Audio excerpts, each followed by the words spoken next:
O nosso cumprimento é com a paz do Senhor.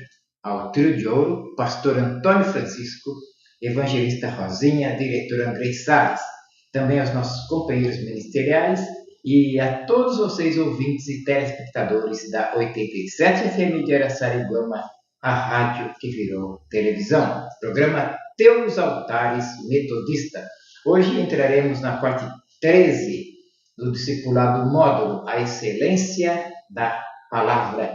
E permeou até agora, então, o Salmo 119 e 105, que foi o título até agora, né? Lâmpada para os meus pés é a tua palavra e luz para o meu caminho.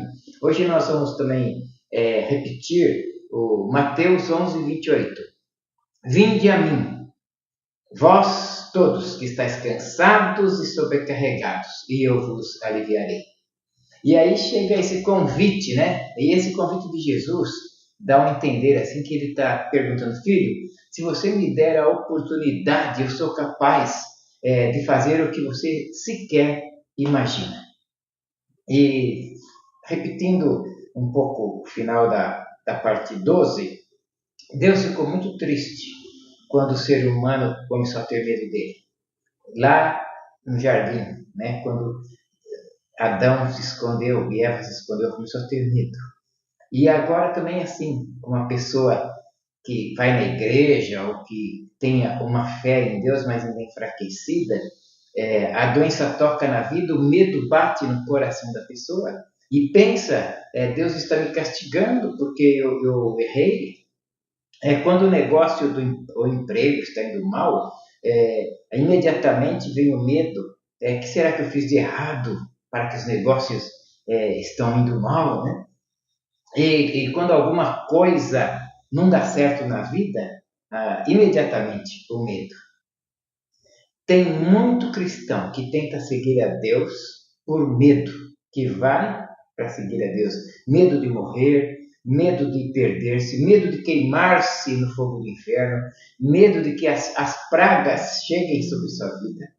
E eu posso até entender que seres humanos até seguem a Deus por medo. Eu consigo entender. Mas eu não posso entender que pregadores, que líderes, pessoas que pregam a palavra, queiram levar para a igreja, a Jesus, pessoas por medo.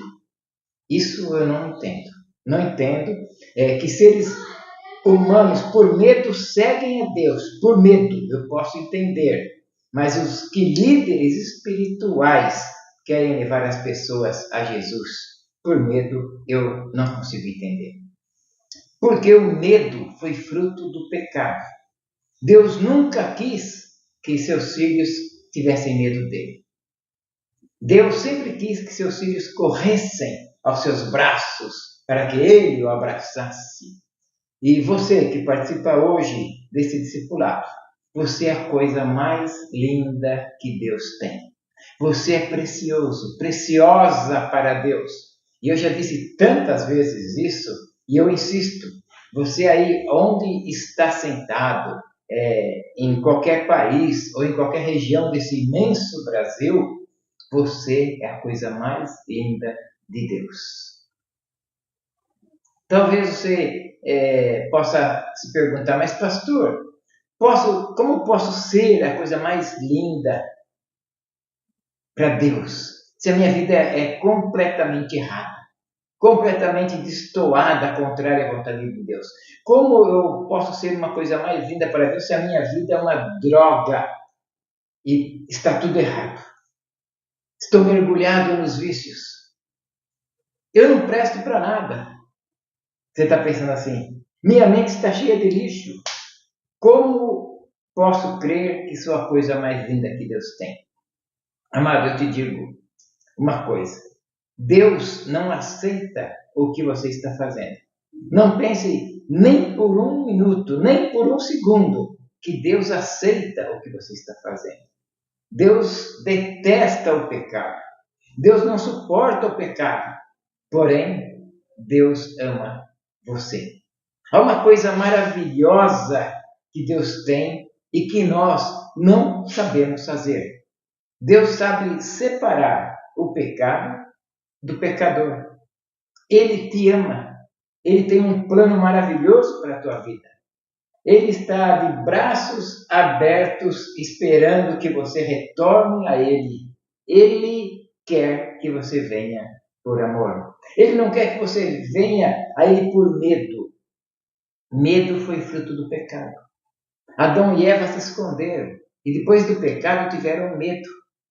E a partir desse momento, Deus se comunicava com eles através só da voz, mas já não podiam mais vê-lo. Eles tinham medo de ver o rosto de Deus, mas pelo menos ouviam a voz. Mas a história foi correndo. E no tempo de Israel, Deus aparece mais uma vez lá no Monte Sinai para falar com o seu povo. E o povo teve até medo de ouvir a voz de Deus. Porque eles correram para Moisés e disseram: Moisés, por favor, fala para Deus que tudo que Ele quiser falar, que fale para você. Nós não queremos falar com Deus, porque a gente tem medo de ouvir a sua voz. Por favor, fala para Ele não falar mais conosco. Que situação dolorosa. E agora, que seria o ser humano sem a palavra de Deus? Por onde vai o filho sem a palavra de Deus? A coisa mais linda que a gente tem na vida, muitas vezes, é um pai. Caso o pai não seja firme, que não ame a Jesus, o pai, que seja mãe, alguém para orientar que ama Jesus. Quando eu era criança, e depois jovem também, eu tinha o colo da minha mãe para me orientar com palavras sábias. Depois, já adulto, continuava a orientação materna. Já adulto e pastor, deitava a cabeça no colo da minha mãe, recebendo o cafuné, e ela me dava conselhos. Conselhos de uma serva do Senhor. Conselhos que me serviu muito na vida. Hoje, uma grande maioria dos filhos não querem escutar o pai e a mãe. Só querem retrocar, só querem discutir. E hoje sou pai e avô. Muito feliz. E quando minhas filhas me procuram para algumas decisões, orientações, eu fico muito feliz. A minha filha caçula casou-se ontem, domingo, dia 28 de junho. E me deixou uma cartinha, essa cartinha aqui, ó. Me deixou essa cartinha. Olha, algumas palavras de amor. E uma das linhas da carta, muito importante, ela fala assim: sou grata por ter crescido vendo alguém que ama a Deus e vive a sua palavra. E isso eu sei que ela aprendeu. Eu penso, sempre tive a minha mãe. E veja agora o povo de Israel não querendo ouvir a voz de Deus. Que será de um filho que não tem um pai para dizer: este é o caminho? Onde iria agora o ser humano que já não quer mais ouvir a voz do pai, quando já tinha medo de olhar seus olhos? E o pai pensava, O pai pensava: filho, o que vai ser da tua vida sem mim? Filho, como você vai ser feliz sem as minhas palavras, sem os meus conselhos? E eu falo para você, pai e mãe, sempre olhe nos olhos do teu filho. É muito importante olhar nos olhos e aconselhar. Então, após essa tristeza no coração de Deus, Deus teve que tomar uma medida de emergência.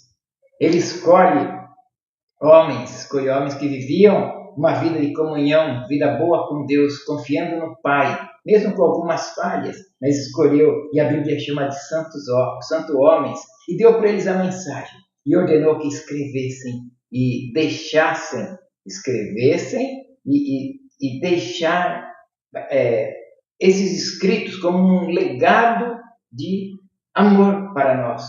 Então hoje, quando você está triste, sozinho, e quando você acha que está abandonado na vida, você pode ir, abrir as Escrituras, abrir a Palavra de Deus, abrir a poderosa, a excelente Palavra de Deus e ver o que Deus tem para você. E Ele diz: Mesmo que uma mãe esquece seu filho, eu nunca, jamais esquecerei de ti. Por hoje ficamos por aqui. Até a próxima semana com a parte 14, Querendo Deus. Com carinho.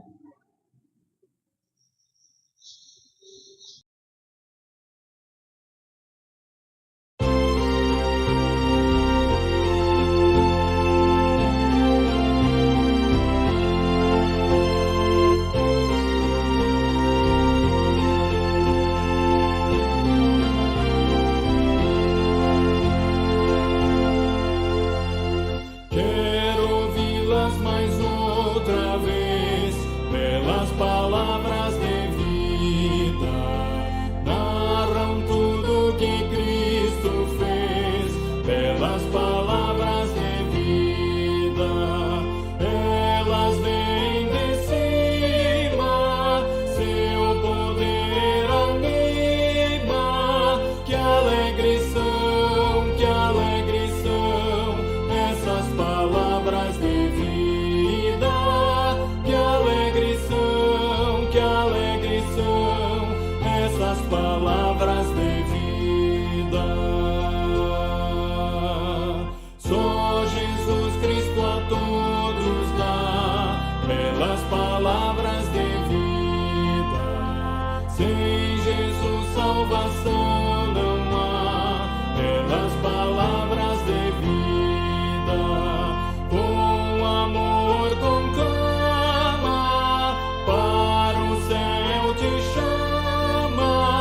Que alegre são, que alegre são essas palavras de vida. Que alegre são, que alegre são essas palavras de vida.